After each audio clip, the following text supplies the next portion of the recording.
وقل للمؤمنات يغضضن من أبصارهن ويحفظن فروجهن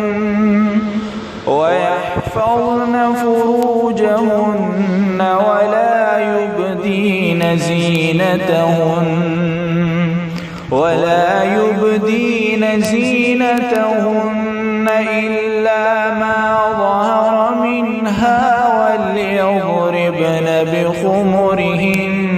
على جيوبهن ولا يبدين زينتهن إلا لبعولتهن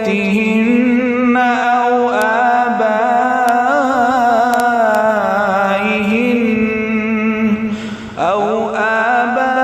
آبائهن أو آباء بعولتهن أو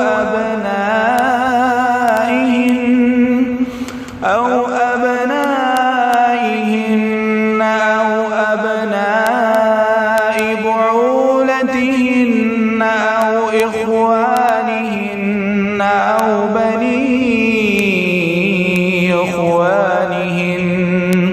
أو بني إخوانهن أو بني أخواتهن